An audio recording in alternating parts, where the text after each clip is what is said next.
दोस्तों, करनी सेना के बुरे दिन और सबसे बुरे दिन शुरू हो गए। करनी सेना के वो नेता जिन्होंने राणा सांगा के सम्मान के नाम पर उत्तर प्रदेश के अंदर तमाशे शुरू किए थे, वो तमाशे किसके आशीर्वाद तल्ले चल रहे थे, ये एक दिन पहले ही खुलासा हो गया। रामराज का दावा करने वाली उत्तर प्रदेश की पुलिस, रामराज का दावा करने वाले उत्तर प्रदेश का प्रशासन और रामराज का दावा करने वाली उत्तर प्रदेश की पुलिस इन करनी सेना के सामने नतमस्तक थी। अब समझ ही गए होंगे किसके आशीर्वाद तल्ले। तभी तो जो व्यक्ति गंदगी उगल रहे थे, छटांग छटांग भर के लड़के, गुंडे, मवाली, लुच्चे, उनके खिलाफ उत्तर प्रदेश की पुलिस कार्रवाई नहीं कर पा रही थी। आखिरकार कोर्ट ने कान मरोड़े तो एफआईआर दर्ज करनी पड़ी। और अब देखिए हालत यह हो गई है कि दौड़ा दौड़ा कर पीटे जा रहे हैं, खदेड़े जा रहे हैं और मुंह छिपाने की जगह करनी सेना के लुच्चों को नहीं मिल पा रही है। नमस्कार, मैं हूं प्रज्वल गौतम और आप देख रहे हैं न्यूज सर्किल। यह बात मैं आज इसलिए कह रहा हूं दोस्तों क्योंकि उस समय भी मैंने कहा था राणा सांगा किसी की एक अधिकार वाली संपत्ति नहीं हो सकते। राणा सांगा की वजह से हमारा देश का निर्माण भी हुआ। राणा सांगा ने कई युद्ध लड़े, लेकिन खास बात क्या है ना, जो राणा सांगा के सम्मान में सड़क पर उतरकर तमाशे कर रहे थे, उनमें से मैंने बताया ना 95% लोगों को, मतलब 100 लोग हैं उनमें से 4-5 लोगों को पता होगा, 95 लोगों को पता ही नहीं है राणा सांगा कब, उन्होंने कब से कब तक कार्यकाल रहा, किस किस से युद्ध लड़ा, कोई जानकारी नहीं। लेकिन आदेश था तमाशा करना है, हम तो ये कर देंगे, हम तो वो कर देंगे, जेब में कौड़ी नहीं है, 5 करोड़ देंगे हम। ये तमाशे हो रहे थे क्योंकि राजनीतिक बढ़त चाहिए थी। लेकिन उत्तर प्रदेश के क्षत्रिय समाज ने करनी सेना और करनी सेना के आकाओं की हवा निकाल दी थी। कोई साथ खड़ा नजर नहीं आया था। मैंने तब भी ये कहा था और आज भी कहता हूं, आप क्या ये मान सकते हैं जिस प्रदेश के अंदर छोटी छोटी बात पर बुलडोजर चल जाए, गिरफ्तारियां हो जाएं, ऐसे में करनी सेना इतने लंबे समय तक तमाशा करते रहे और आसानी से घूमती रहे, आसानी से जमानत भी मिल जाए? क्या ये संभव है? ये किसी के आशीर्वाद तल्ले नहीं हो रहा। और तो ये कोर्ट ने कहा वो तो हो ही गया। लेकिन अब ताजा तस्वीरें कुछ दिखा देता हूं। पहले आपको कुछ वीडियो सामने आई हैं। पहले ये वीडियो देखिए आप, पहली वीडियो।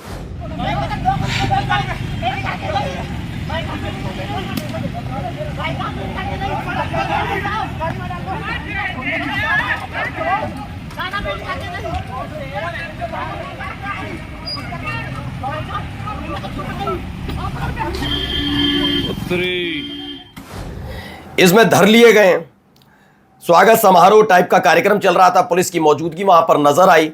पुलिस वाले वहां पर पहुंचते हैं, उसके बाद गिरफ्तारी का दौर शुरू होता है, तमाम चीजें होती हैं। लेकिन इसमें भी एक सवाल है, अभी बताऊंगा क्या हो रहा है। देखिए गिरेबां पकड़कर घसीट कर ले जाया जा रहा है, अब ये होगा इनके साथ।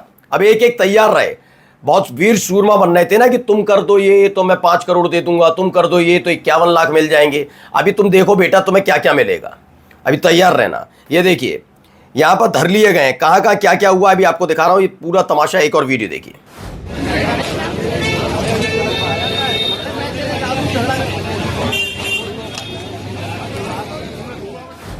तो ये सारी वीडियोस मैं इसलिए दिखा रहा हूं दोस्तों जिससे आपको पता लगे, बहुत तमाशे कर रहे थे।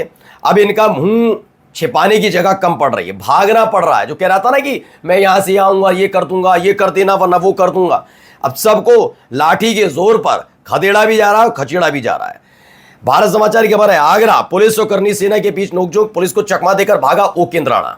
भाई उपेंद्र बाबू, तुम तो बड़े वीर शूरमा थे, मैं ये कर दूंगा वो कर दूंगा, भाग क्यों रहे हो भाई? आओ ना। क्योंकि पता चल गया है क्या पुलिस इसलिए सक्रिय हो गई है क्योंकि उनको फिर से अदालत से फटकार नहीं खानी। उन्हें पता लग गया है बहुत तन्मयता के साथ और तल्लीनता के साथ सरकारी खातिरदारी होगी और नहीं की तो अदालत भी नाराज हो जाएगी, इसलिए भाग रहा है उपेंद्र राणा। सामाजिक कार्यक्रम में भाग लेने पहुंचा था उपेंद्र, बिना परमिशन के हो रहे कार्यक्रम को पुलिस ने रुकवाया। उपेंद्र राणा पर दर्ज है आगरा में मुकदमे।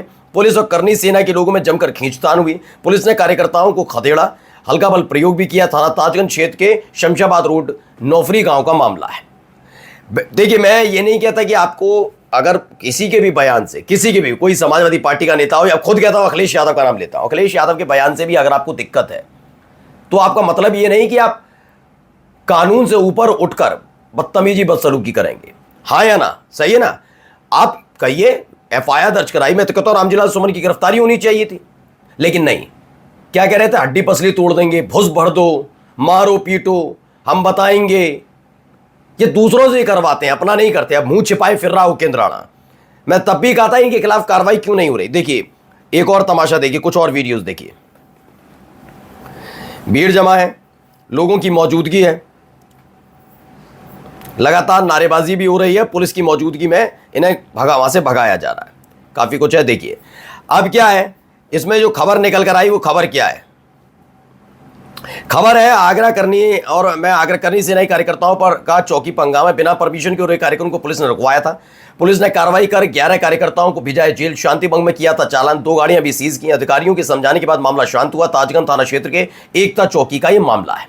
अब इनको खदेड़ा भी जा रहा है, भगाया भी जा रहा है। इसी को लेकर सचिन गुप्ता ने कहा कि आगरा में करनी सेना नेता उपेंद्र राणा को गिरफ्तार करने पहुंची पुलिस के सामने हंगामा, कार्यकर्ताओं से खींचतान हुई। पुलिस ने लाठियां भाजकर कई कार्यकर्ता कस्टडी में लिए। उपेंद्र की गिरफ्तारी नहीं हो पाई। करनी सेना का कार्यक्रम बिना परमिशन के चल रहा था।